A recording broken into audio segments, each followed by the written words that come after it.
Bismillahirrahmanirrahim. Assalamualaikum warahmatullahi wabarakatuh.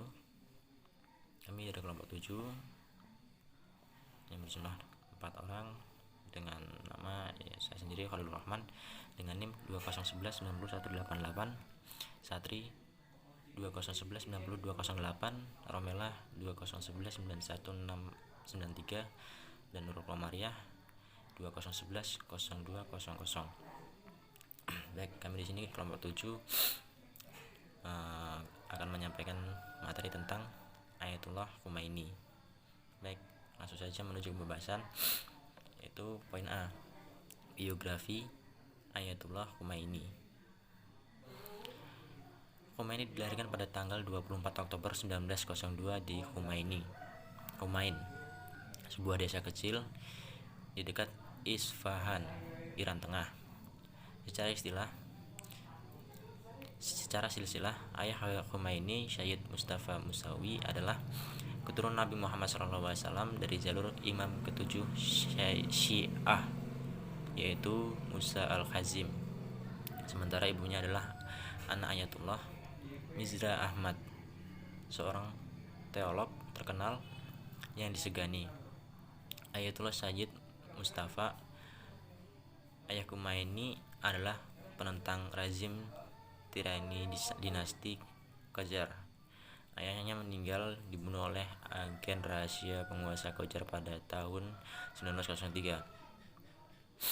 Persis ketika Umar Khomeini masih 7 bulan, ia lalu diasuh oleh abangnya tertua yang bernama Murtaza bersama ibunya.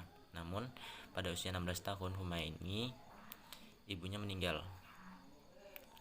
Ia pun besar sebagai anak muda yang serius, banyak merenung, bukan menyendiri di padang pasir di dekat tempat kediamannya. Sebagai seorang Syiah, Khomeini hidup dan besar dalam tradisi keagamaan Syiah. Masa kecil dan remajanya dilalui dengan belajar agama, bahasa Arab, syair-syair Persia, menghafal ayat Al-Quran, dan sejarah.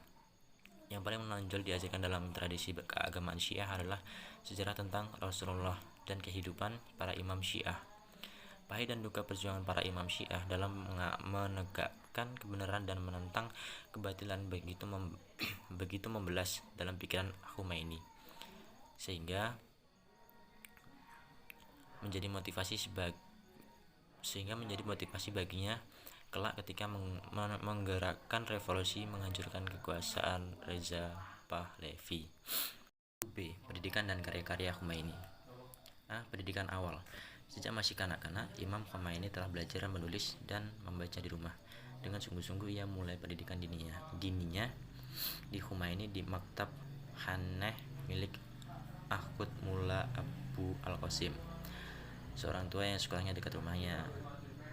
Selain belajar Quran, di situ pada usia 7 tahun, ia selalu belajar bahasa Arab pada Syekh Ja'far, sepupunya dari pihak ayahnya, dan kemudian pada Mirza Mahmud. Dari situ ia belajar Jami', Mukaddimat, buku pelajaran biasa tata bahasa Arab dan logika pada Haj Mirza Muhammad Mahdi, pamannya dari pihak ibu. Lalu ia belajar mantik atau logika pada ipar lakinya Haj Mirza Ridha Najafi. Sebelum genap usia 15 tahun, ia telah mahir bahasa Persia. Khomeini belajar mantik Mutahawal karya Suyuti, buku pelajaran tata bahasa Arab dan sintaksis, pada kakaknya Syed Murtada di tahun berikutnya, lebih dikenal dengan nama Ayatullah Pasandideh. Terima kasih. Selanjutnya akan dibahas oleh saudari Romela. Saya Romela. Baik, di sini saya akan melanjutkan penjelasan tentang Imam Khomeini, yaitu para guru. Dari tahun 1922 sampai 1936, Imam Khomeini belajar pada beberapa guru di Qum. Hampir semua ulama terkemuka. Mereka ialah Ayatul Aqam Mirza Muhammad Ali Adib, Tehrani 1884 sampai 1949. Khomeini belajar muhawal padanya. Ayatullah Aqam Mirza Sayyid Ali Yasrid Kasyani 1311 sampai 1379, kepada Imam Khomeini belajar fikih dan ushul tingkat awal. Ayatul Hajj Sayyid Muhammad tapi Ahwasanri, dia juga yang mengajarkan fikih kepada Khomeini. Dan namanya sering disebut dalam kuliah dan pidato Khomeini karena ia ikut aktif dalam memimpin jihad rakyat Irak melawan penyerbu Inggris pada Perang Dunia I. Dengan alasan rasa hormat, Imam Khomeini meneladani perjuangan Ayatul Hajj Sayyid Muhammad Taqi Kahwansari, Ayatul Hajj Abdul Karim Ha'iriya Yazdi 1859 sampai 1936. Di tahun 1992 Khomeini menyelesaikan tingkat pelajaran tertinggi dan ikut membantu Ha'iri Yazdi meninggal dunia. Dan Imam Khomeini telah masuk dalam salah satu seorang tokoh ulama terkemuka dan terkenal sebagai alim yang jenius. Imam Khomeini tekun belajar, punya tekad khusus dalam menulis dan menyusun syair Persia. Dia banyak membaca syair klasik dengan penekanan syair moral dan etika seperti karya klasik Golistan Sa'di, yaitu Taman Mawar, paduan lirisme dan mistisme. Hafiz juga diajarkan. Hampir tak ada penyair besar yang dicatat oleh Imam Khomeini, sebagaimana dapat dilihat dari daftar-daftar guru, minat dan pendidikan Imam Khomeini dalam ilmu-ilmu Islam sangatlah luas. Selanjutnya, karir mengajar Imam Khomeini. Dalam lembaga keagamaan tradisional, belajar mengajar berjalan bersama bagi kebanyakan murid. Imam Khomeini menurut kesaksian para murid, teman dan kenalannya dan mereka yang mengenalnya secara pribadi merupakan perwujudan spiritual dan akhlak Islam.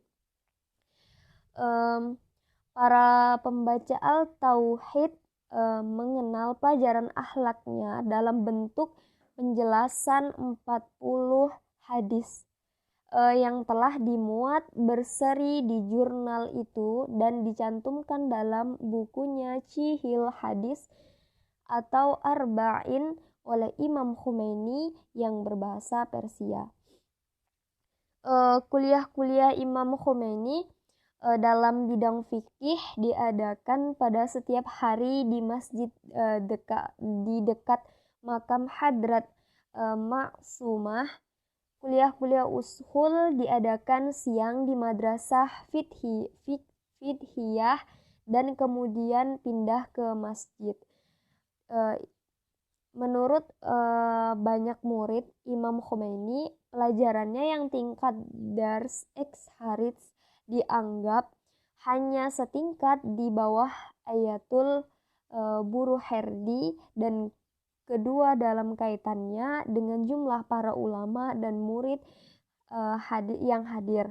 Imam Khomeini seorang pemikir orisinal dengan mandiri sebagai filosof, sufi, fikih, dan teoritikus politik. Sepanjang karir mengajar, ia berusaha melatih murid-muridnya untuk berpikir mandiri dan berkembang sebagai peneliti sejati. Bagi Imam Khomeini, belajar mengajar meneliti bukanlah tujuan sendiri. Apakah itu filsafat, irfan, akhlak, fikih ushul, atau politik. Baiklah, saya Nurul Kamaria. Di sini saya akan menjelaskan tentang karya-karya. Imam Khomeini menulis buku lebih dari 30 judul tentang berbagai masalah yang tidak dapat disebutkan satu persatu. Semua karya Imam boleh dikatakan tidak ada bandingannya dalam seginya masing-masing. Buku Kondang Kasyaf Al-Asrar yang ditulis tahun 1941 merupakan penolakan terhadap selembaran anti-Islam yang muncul beberapa tahun sebelumnya. Imam Khomeini, menurut pertanyaannya sendiri, bagaimana dikutip oleh Ahmad Khomeini menghentikan pelajaran Dars-e-Kharij selama 2 bulan untuk menulis buku ini, segera setelah Reza Khan turun tahta. Hal ini dirancang untuk membantah tulisan anti-Islam periode Reza Khan dan ditulis selama ketenangan singkat dan melonggarnya tekanan Pahlavi menyusul terdampaknya sang diktator. Itu merupakan pertanyaan politik Imam Khomeini. Yang pertama, dan berisi catatan di mana yang Imam mempraktekkan tahun-tahun gelap yang panjang dari pemerintahan Muhammad Reza Pahlavi. Ketika kita akan menunjukkan secara singkat beberapa karya Imam Khomeini di bidang fikih dan usul. Masa dini dan ketika Imam Khomeini mengajar Dars-e-Kharij di bidang fikih dan usul, ia menulis kaidah-kaidah hukum dalam bentuk hasyiyah tentang Urwat al-Mustaqah, karya Sayyid Kazim Yardi yang telah mendapat status klasik modern dalam fikih Syiah. Dan dalam buku Pemerintahan Islam, ini merupakan hasil terjemahan dari buku aslinya yang berbahasa Persia, Hukumat 1 Islami. Dalam buku tersebut tidak berisikan mengani filosofi politik Islam, perencanaan rinci untuk membangun sebuah pemerintahan Islam. Dalam buku tersebut, ruang lingkup pembahasannya lebih sempit dan spesifik serta disesuaikan dengan hadir di kuliah Imam Khomeini. Mungkin cukup sekian, terima kasih. Selanjutnya akan dijelaskan oleh Saudari Satri. Baiklah, perkenalkan nama saya Satri. Saya di sini akan menjelaskan bagian C. Pemikiran politik Imam Khomeini. Ayatullah Ruhullah Khomeini adalah salah satu tokoh yang paling menonjol dalam sejarah. Namun kebanyakan orang sebenarnya kurang mengenai beliau dari yang mereka sangka. Nama dan citra beliau dan segelintir fakta mendasarkan tentang kehidupan dan karya beliau sangat tidak asing, bisa begitu cepat dikenal sedemikian rupa sehingga perhatian terhadap kehidupan dan karya beliau sepertinya berlebihan. Kendali begitu sesungguhnya beliau adalah tokoh-tokoh yang paling disalahpahami dan disalahartikan. Dalam kurun akhir-akhir ini hal itu terjadi karena citra didorong oleh media internasional yang didominasi Barat. Pemikiran pokok Imam Khomeini adalah keyakinan pada perlunya pemerintah Islam di zaman kekuasaan eksekutif yang fungsinya adalah menerapkan hukum-hukum ilahi dari bukan saja menjelaskan seperti yang dipahami oleh interferensi tradisional.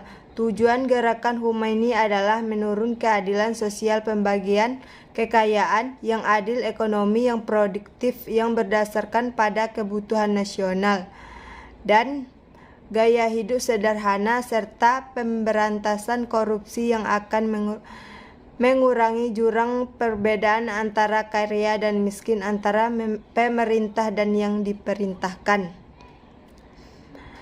Akan tetapi Khomeini menekankan bahwa rakyat demokratif dalam arti adalah pemilihan untuk Dewan Perwakilan Rakyat, dan sebagaimana sejarah dengan tradisi Syiah, Khomeini menekankan pentingnya ulama mengambil alih peran itu.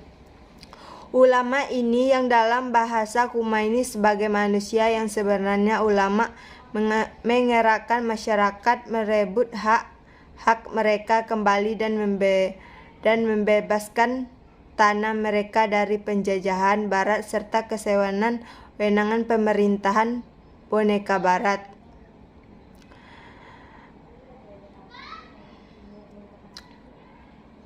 Ada satu pun kelompok masyarakat atau bangsa yang religius yang dapat berdiri sendiri. Tampaknya seseorang pemimpin yang tercapai yang menjaga hukum-hukum Allah dalam masalah agama dan dunia mustahil. Allah membiarkan manusia tanpa pemimpin yang adil yang akan menghancurkan musuh-musuh mereka.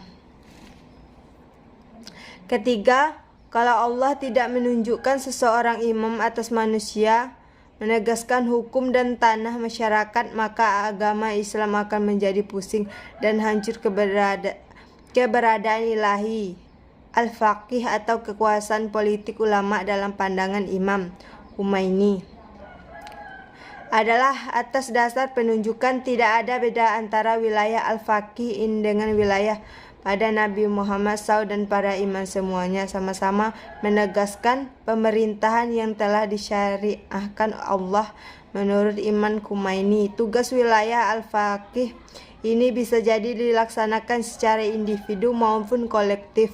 Kalau salah seorang dialah ulama, di antara ulama tersebut ada yang memiliki kemampuan yang paling menonjol dari seluruh ulama, maka ia sendiri wajib melaksanakan sebaiknya.